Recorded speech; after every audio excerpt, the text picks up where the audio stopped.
What a week it's been for Hindi film releases. Big stars, all female led projects. And yet, only one I didn't absolutely want to walk out of. This is not that. Hey y'all, my name is Sucharita. This is my channel where all my movie reviews and interviews etc. now live. Please subscribe करें जिससे कि वो 75,000 तक पहुंचने का जो सपना है वो पूरा हो जाए. शुक्रिया. आज we're talking about Gurmeet Singh's Phone Booth now in movie theaters.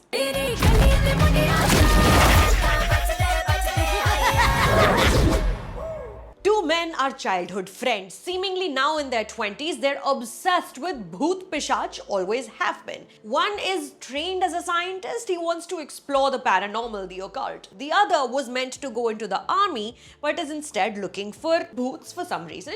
They plan horror-themed events in an attempt to make money. Nothing is coming until one day, Bhootni Ragini meets them at a party and proposes a plan through which they can earn in lakhs and she would be able to fulfill her own wishes. Absurdist comedy is great any day of the week. So many of us reach out for andaz apna apna, welcome, for comfort, for a hug. But it's also a megally difficult genre to master control over because its very nature is to be unpredictable, not follow rules and present joke upon joke upon joke. Especially if it is set in realism, in a world we know and understand, a setting you are driving home by using pop culture references over and over, the job to separate fact and fancy and finding a delicate overlap between the two becomes that much harder. Because this world, this universe, there are implied laws which your imaginary characters also must adhere to, even when they are farcical creatures like a Punjabi chudail named Lady Dinah, who can't stop herself from dancing every time Bhangra comes on. कृपया इस चलचित्र को देखकर डरना नहीं क्योंकि हकीकत का इस फिल्म से कोई ताल्लुक नहीं. For instance, look at the opening sequence in Barb and Star Go to Vista Del Mar. So stupid, so incredibly fun.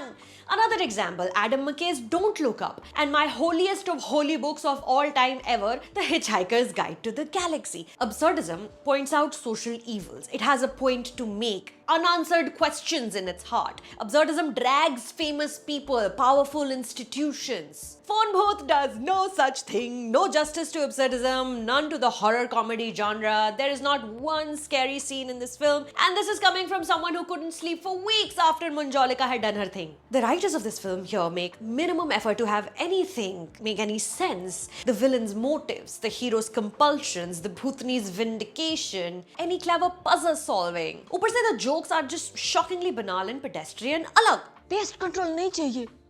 इस कॉस्ट्यूम का कुछ करना पड़ेगा. गोएलेक्स पे बेच दे. And also, Ghostbusters का पूरा aesthetic copy करके Ghostbusters को acknowledge ना करना मुझे समझ नहीं आया, especially in a film that is more meme than screenplay. Those people wore the exterminator suits because they were exterminators. Why are you wearing exterminator suits when your whole thing is a phone line where people can call you?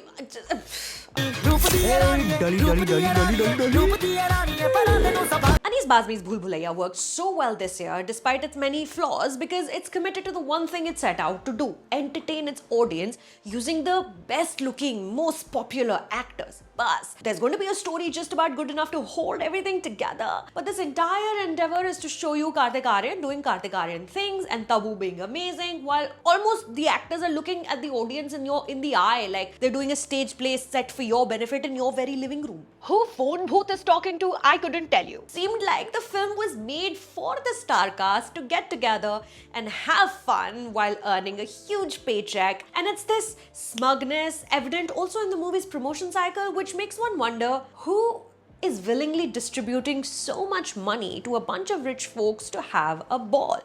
चले. भूत पिशाच के लिए एक दबाएं, चुड़ैल के लिए दो दबाएं. Ishan Khattar and Siddhant Chaturvedi are mostly gambling around like energetic little puppies. They're perfectly happy just being in each other's bare-chested company, aware how hot both of them are. Very attractive men. Katrina Kaif seems borderline uninterested in the proceedings, again just seemingly content with looking like the stunning queen she is and just drinking mango juice in a manner only she knows how. She's really pretty, so pretty. This movie wants to be clever. There are Easter eggs and homages everywhere. except instead of being hard to pick and hence satisfying once spotted, they are too on the nose to be funny or even fun. A dhaba आराम से जिसका ए गिर गया है वो बन गया है राम से. A big monstrous creature is around, उसका नाम है राका. Maybe it's a hat tip to the greatest Indian comic book detective Chacha Chaudhary. An undead lady is named Chikni Chudel. There are forced mentions of Gadar, a Fukre universe tie-in. It goes on and on. खुद नहीं थकती ये film, मैं जरूर थक गई देख देखकर how much it's patting itself on its own back. और जैकी श्रॉफ ना अलग ट्रिप पर है. आत्माराम नाम का विलन, क्योंकि वो सबकी आत्मा पकड़ लेता है, belongs on the Kapil Sharma show as a permanent fixture, hamming like there is no tomorrow. At one point he fully breaks the fourth wall and starts playing his film Hero की tune on a बांसुरी, which might be the only joke that lands in this aggressively terrible film. देखकर आइए theatres में, मेरी मत मानिए, शायद you might find some escapism and respite. To me it felt little more than a 136-minute ego trip without any standards of excellence. मोक्ष तुम्हारी Hindi week है. कोई नहीं. So, on a scale of 1 to 10, Phone Bhooth is 2 times a god voice calls the film Chal Charitra instead of Chal Chitra. Perhaps it's an inside joke I couldn't find inside the movie, but if you spotted this and it made sense to you, please let me know in the comments. I'd like to know. And subscribe to my channel also, please. We've done so many things this week and also have Enola Holmes 2 still coming up. My name is Sucharita. Thank you for stopping by.